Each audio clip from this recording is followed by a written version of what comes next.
Ah yes, 50,000 damage a hit with a katana. Yes, that seems about right for Cyberpunk 2077. So on my last video, I showed you guys how to get the best missable iconic katana in Cyberpunk 2077 with an additional 500% critical damage. And I also showed you how to get an iconic pistol as well. But obviously, most of you missed these weapons. But don't worry, today I'll be sharing how you can get the same katana and iconic pistol. Even if you missed it, it's actually possible to come back here and grab these two items using two different possible methods that I'll share with you guys in this video. Now, I already did a live stream showing this method a while ago, but it's been requested so many times, here we are. I'm also going to be giving away a game of your choice. All you need to do to enter is like the video and leave a comment with your Steam or Twitter account below, and you need to be a subscriber to win. Now, the first method I'm going to show you guys requires you to have the double jump cybernetics installed. So to do that, you need to come over here on the map to Watson. If you go ahead and zoom in right to the south here, you will find a fast travel point called Bradbury and Baran, just here on the map. And over here you can find a Ripper Doctor named Vic, who you should have already met in the storyline. But from this fast travel point, if you look across the street, you will find a little entrance sign that says Pod. Come on in here, and this is the way to Vic's clinic. Just come on inside and chat to Vic, and you can actually buy the cybernetics more from him. Just click on your legs section, and as you guys can see, you can either buy the reinforced tendons or the fortified ankle. Now, this will set you back around 40,000 eddies, which as you play the game, honestly, really isn't that much at all. But you specifically want the reinforced tendons, which will allow you to double jump. Double jump is just so much better than the charge jump you can get with the fortified ankle. So make sure you buy the double jump ability. If you don't have this yet and you still want to do the method, just skip forward to method 2, timestamped below. So if you guys forgot, the Arasaka building is located here in Watson, right on the coastline in the Arasaka waterfront. You're going to find this huge skyscraper building. Now, this place is completely locked off, so we actually need to get inside first. And to do that, you need to come to this fast travel point just here on the map, right near the waterfront, called the Californian Cartwright. So starting from this fast travel point just here on the map, you guys can see it's just here, and you can see the Arasaka building just over there in the sky. So we're just going to cross the road from this fast travel point, and then we're going to come through this metro just here, or the underpass. And then just round here, you can actually go ahead and jump in the water. And you can swim all the way around to actually get inside the building. So just carry on swimming around here.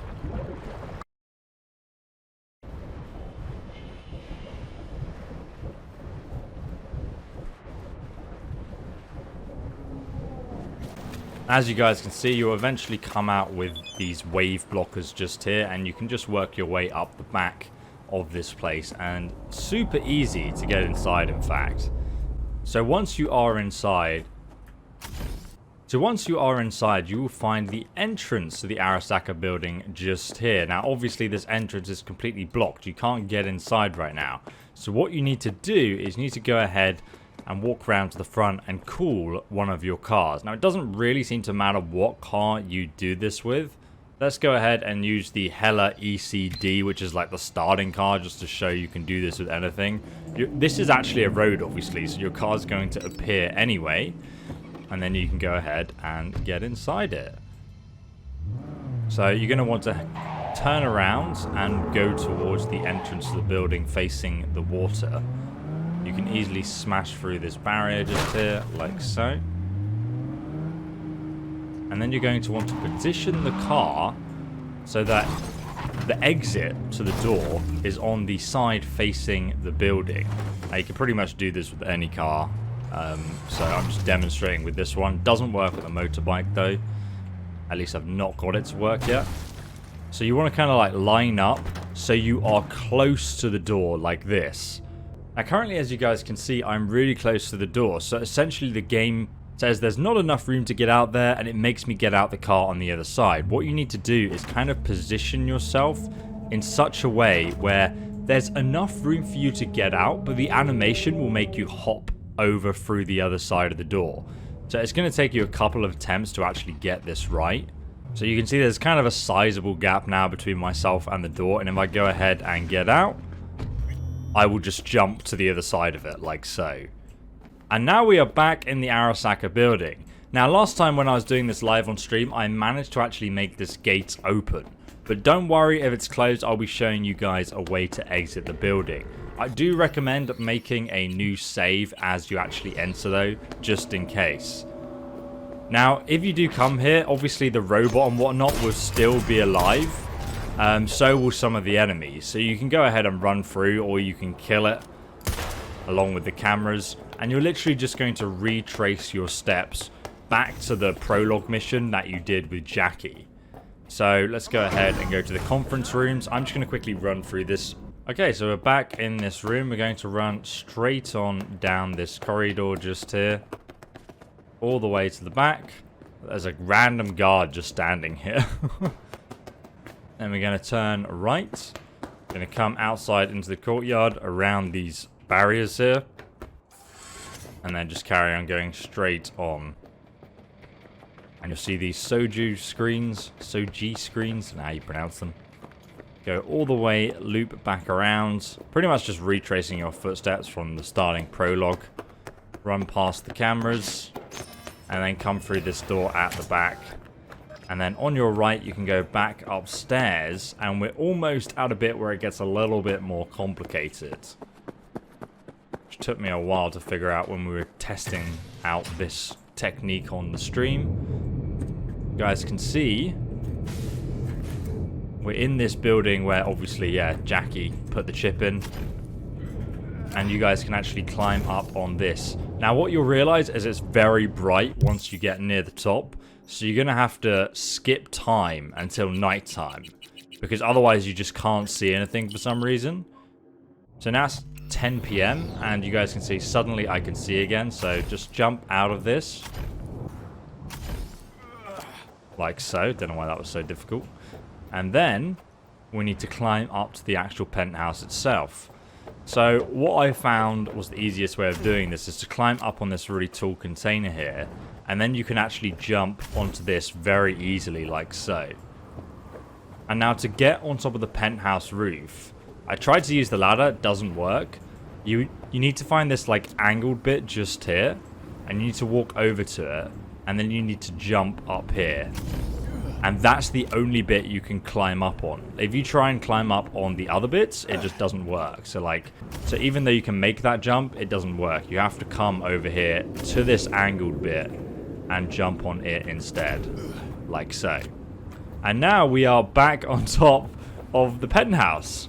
The building from the very start of the game, or the starting prologue mission. So you can grab 2 unique weapons here. You can grab the pistol that will exist just here. I already made a separate video on that as well. And then if you come around and up the stairs here. Wait, who stole the iguana? Oh my god, what happened to the... Is that a T-posing iguana? Oh, look at its tail. Lol, okay. Oh my goodness. Yeah, if you come upstairs, firstly you'll find some unique clothes that you can pick up in this case just here, so make sure you grab those. And then you can actually go onto the roof, which I know many of you missed from the comment section of my last video. And on the roof here, you will find both the data pad that has some interesting lore on, not going to spoil that, and also Satori, which is the best katana in the game because it has an increase to crit damage. So go ahead and pick that up.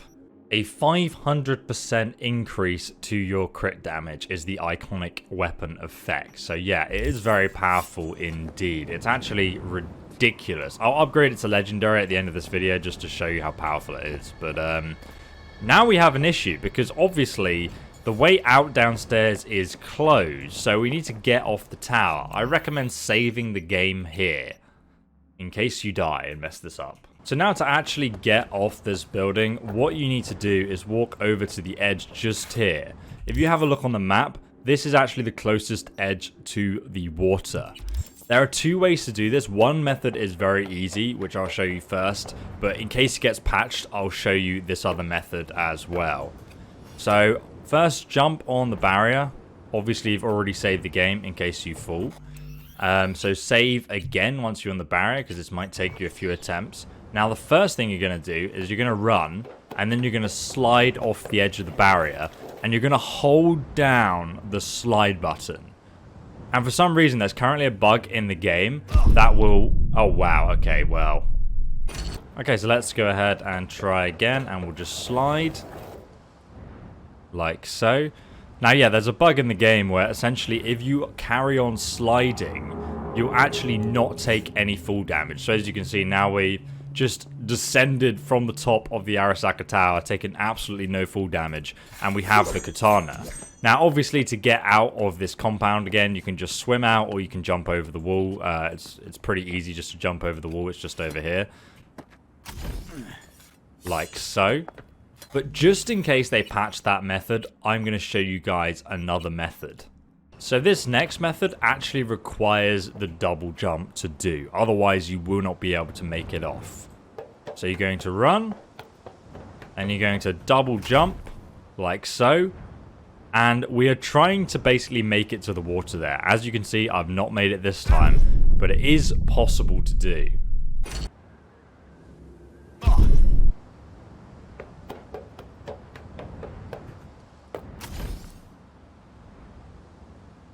So if we hold on to that double jump and don't use it immediately, there we go. I've actually made it to the water.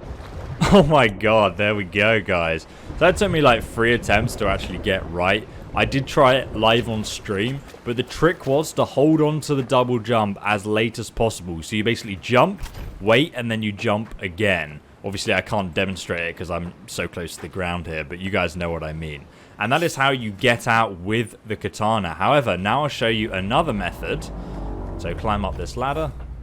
Right, so the second method of getting the katana, which to be honest will probably be patched and not working in the future, but for now it still works. So this is how it's done. Essentially, you're going to want to come to the northwest side of the building just over here. Don't do this on the other side. You need to be specifically standing here. Otherwise, you won't reach the top of the building by using this method. Essentially, what we're going to do is run up the side of the building using a bug. And to do that, you will need a katana. You also need another random weapon. And essentially, there's a bug you can do where if you have like a weapon equipped and a katana, and you swap back between them. So you have like your pistol out, you swap to your katana, and then you swap back to your pistol quickly, then your katana will just disappear and you'll be holding nothing. Let me show you how to do that first. So as you guys can see, I swap my pistol and katana back and forward, and now I'm just holding, you know, just my hands out. That is what you need to do, so just swap back and forth. And yeah, now I've got my hands out again. So you can do that on console or PC. It really doesn't matter. It's a really easy bug to do. But I think they're going to probably patch this bug at some point because it looks really bad, obviously. And it's a very easy fix to fix that. So essentially what we're going to do is we're going to find the third pillar along just here. And you're going to want to line yourself up with like this sort of glass steel column. I used to be an architect, Jesus Christ. Anyway, like you're going to come over to this third pillar along and you're going to jump on here. You want to stand on this ledge, right at the edge of this ledge, just here. And then you want to go ahead and look up to like the third panel just there. You guys can see that is where I'm looking. And then you're going to go ahead and save the game here, because to be honest, guys, like this can go wrong. And then you're going to do the glitch that I just showed you guys to make the katana disappear, like so. And you're going to look at this spot. And then what you're going to do is either rapidly mash the mouse button or the attack button if you're on console. So once again, there we go. So yeah, just carry on like this all the way up to the top of the building, and then once you get to the top, you basically just need to jump again and make sure you grab the ledge to pull yourself over. Now, in my opinion, this method is a lot more annoying to do than the other one, and it's more likely to be patched than the other one. I will update the description though if any of these methods are patched. Right now they both still work. And again, if you want to know how to get down from here, just look at the timestamps in the description below. Now I'm going to be showing you guys how you can do tons of damage. You just need to build your character around this weapon, and it is. So let me quickly run you through this. So Satatori will start off as a rare iconic weapon, but obviously we can actually upgrade it too. So just go to crafting. Firstly, we need to upgrade it to epic quality. And then we can go ahead and upgrade it to legendary quality. Now currently the DPS is 1450 with 290 damage per hit. It also attacks 5 times per second. However, if you go to your character and the blades skill line, you can actually get some perks that do even more damage. So Roaring Waters, strong attacks with blades deal 50% more damage. Sting Like a Bee, increase attack speed with blades by 30%. Crimson Dance, combos with the blade have a 30% chance to apply bleeding, which also stacks with Bloodlust because every time you hit someone who is affected by bleeding, you recover 10% of your health. Then we also have Death Bolt. Defeating an enemy restores 20% health and increases your movement speed by 30% for 5 seconds. So you literally just can't die with this weapon. Then we have Float Like a Butterfly. Dodging increases damage with blades by 50% for 5 seconds. Even more damage. Blessed Blade. Increase crit chance with blades by an additional 20%.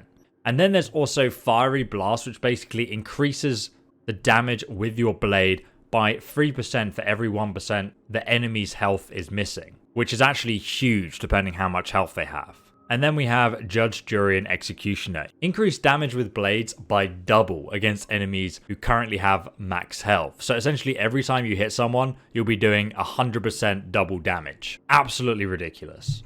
Also, if you come over here to Body as well, in the Athletic skill tree, you will find Steel and Chrome. Increase melee damage at max rank by 20%. If you have a look at Satatori again, you'll see that we now do 600% critical damage, and we have a 91% chance to critical hit as well. Now if you have a closer look at the weapon, you can also attach mods to it like White Knuckled that increases crit chance by 7%.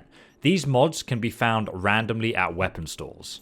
Just find any weapon store in the game, and then just come over to them, go and talk to the boy in charge. You're thinking... As you guys can see, he's selling a selection of weapon mods. However, if there's nothing here that you want, all you need to do is leave the store, then you have to skip time for 24 hours.